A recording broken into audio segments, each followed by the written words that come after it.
Isa na namang nakapangingilabot na kwento mula sa mga pahina ng Aklat ng Lagim ni Kabano na pinamagatang Ancestral House sa Muntinlupa. Mga kwento ng lagim ni Kabano.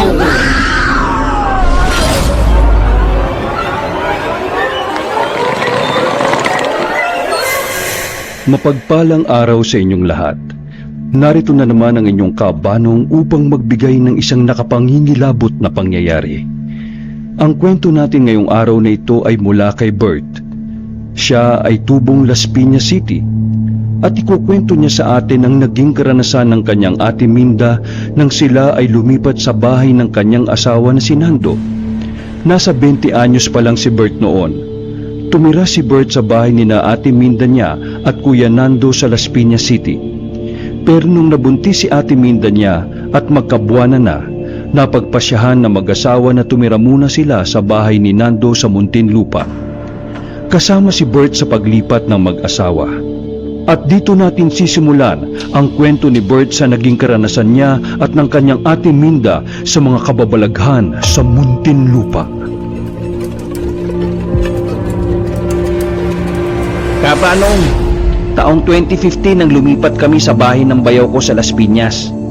Kabuwanan na ng ate Minda ko, kaya nadesisyonan ng mag-asawa na sa bahay ng nanay ni Kuya Nando sa Muntinlupa muna sila tumira. Madalas kasi na nadidistino si Kuya Nando sa probinsya at lingguhan ang uwi nito.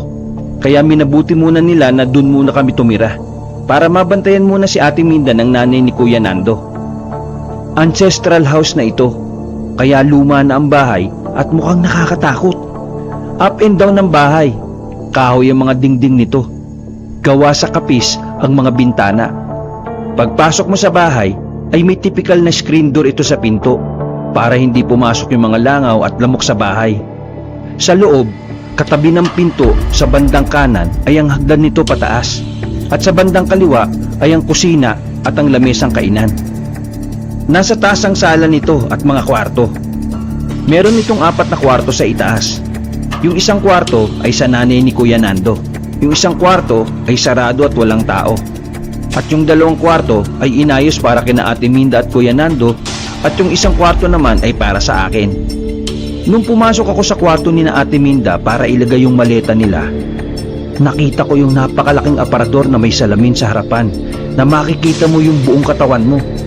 At ang aparador na ito ay nakaharap sa tapat ng kama. Luma na rin ang aparador na ito at halos kupas na ang salamin. Nakakatakot tingnan yung aparador. Pag tiningnan mo nga yung sarili mo sa salamin, ay parang umaalon-alon ang itsura mo. May kaedaran na rin ang nanay ni Kuya Nando. Halos nasa 75 years old na ito. Ngunit malakas pa rin ang pangangatawan. Nanay Dolor kung tawagin siya ni Kuya Nando. Tumutulong-tulong na lang kami ni ate Minda sa mga gawaing bahay para makatulong kay Nanay Dolor. Ako ang nag-iigib ng tubig sa may poso para mapuno ko yung drum. Si ate Minda naman ang siyang nakatoka sa pagluluto. Isang araw, habang nasa kwarto ko ako at nag-aayos ako ng mga gamit, bigla ko na lang narinig si ate Minda na kumakatok sa kwarto ko. At pagbukas ko ng pinto, Kabano, ay namumutla at humahagulgol ng iyak si ate. Ikinuwento niya sa akin ang mga nangyari sa kanya. Habang nagluluto daw siya ng hapunan sa baba, ay merong sitsit ng sitsit sa kanya. Hinahanap niya kung sino yung sumisitsit sa kanya. Ngunit wala namang ibang tao doon sa ibaba ng bahay kundi siya lang. Itunuloy na lang daw niya ang kanyang pagluluto. Maya-maya ay nagulat siya dahil bigla na lang humampas yung screen door ng napakalakas. At kinilabutan siya sa kanyang nakita. Isang babaeng nakaitim ang may hawak-hawak sa screen door at kinakalampag niya ito ng sunod-sunod habang nakatitik sa kanya ang nangingiti at nanlilisik nitong mga mata. Hindi daw malaman ni ate Minda kung ano ang gagawin. Di niya alam kung saan siya tatakbo.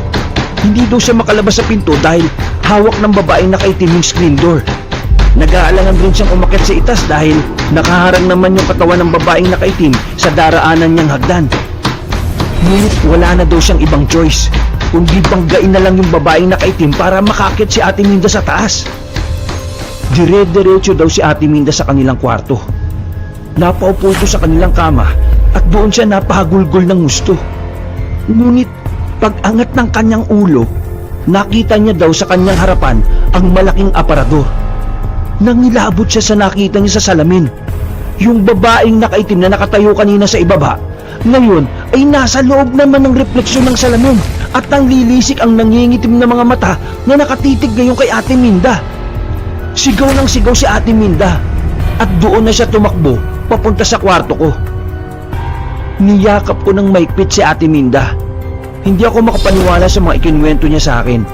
Pero sinabi ko na lang sa kanya na manalangin na lang siya at wag na niyang hayaan ang sarili niya na mapag-isa sa anumang parte ng bahay. Sabihan niya ako para samahan ko siya kung siya ay magluluto at sasamahan ko rin muna siya sa sala kung wala si Nanay Dolor habang hinihintay niya si Kuya Nando. Isang gabi, Kabanong, habang hinihintay namin ni na Ate Minda at Nanay Dolor si Kuya Nando, masaya kami nagkukwentuhan sa may sala.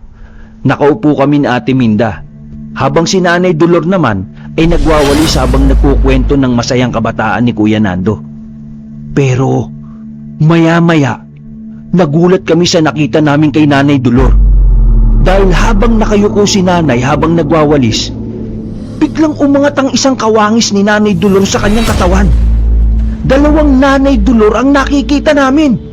Yung isa nakayuko at nagwawalis, at yung isa ay nakatayo. Nagngangalit ang mukha nito. Nanlilisik ang mga mata nito na tumitig sa amin ni Ate Minda. Sabay sabi ng, Umalis na kayo sa pamamahay kong ito. Kung ayaw yung pagpapapatayin ko kayo, lumayas na kayo dito! Layas! Napatakbo si Ate Minda pababa ng bahay. Sinundan ko naman siya sa baba. Saktong dumating si Kuya Nando. Nanakitan siya ni Ate Minda at sabay putok ng kanyang panubigan. Dali-dali akong tumawag ng tricycle upang itakbo na sa ospital si Ate Minda. Manganganak na siya. Makalipas ng ilang araw, pumunta si Nanay Dolor doon sa ospital at bumisita kay Ate Minda. Ikinuwento niya sa amin yung tungkol sa babaeng nakaitim na nakikita namin ni Ate Minda. Yun daw malamang ang bantay sa bahay na yon. Ayaw daw nun na may ibang tao na naninirahan sa bahay na yun sa Muntinlupa dahil meron daw yatang kayamanan na naibaon doon nung panahon pa ng Kastila. Hindi naman naniniwala si Nanay Dolor sa kwentong yon dahil sa tagal na niya sa bahay na yon ay wala man lang nagpaparamdam sa kanya. Maaring sa mga bisita lang ng bahay na yon ito nagpapakita. Pagkapanganak ni Ate Minda ay bumalik na kami sa bahay nila sa Las Piñas at hindi na kami muling bumalik pa sa bahay sa Muntinlupa. Kabanong, maraming salamat kung inyo pong mababasa ang aking email. Ako po ay bumabati sa lahat ng inyong mga taga-subaybay. Maraming salamat po at mabuhay po kayo. Mga kasangga, marami talagang mga kabahayan ngayon o mga lugar na may mga kaluluwa o mga elemento na nagbabantay sa lugar na yon. Maaring may pinoproteksyonan sila dito. Maaring material na bagay o maaring mga alaala. Kaya kung mapupunta kayo sa isang lugar, may iba na nagpapasintabi muna sila dahil baka may matamaan sila sa kanilang daraanan. Mga kasangga, hanggang sa muling pagsasalaysay, ito na naman ang inyong Kabanong dito pa rin sa Aklat ng Lagim ni Kabanong.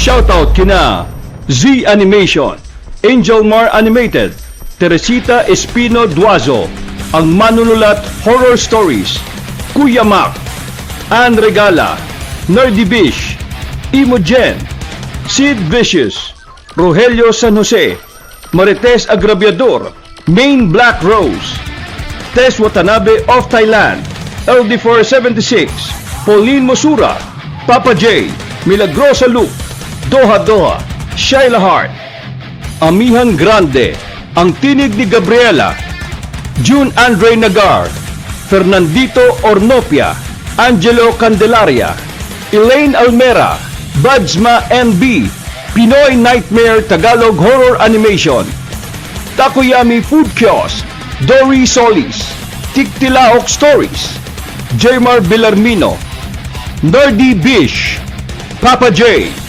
Imogen, Teresita Espino Duazo, Edison Cabrido, Marites Agraviador, Apple Vencito, Rogelio San Jose, Marites Agraviador, Doha Doha, Franzmine Aurelianes Ramos, Sid Vicious, Ann Regala.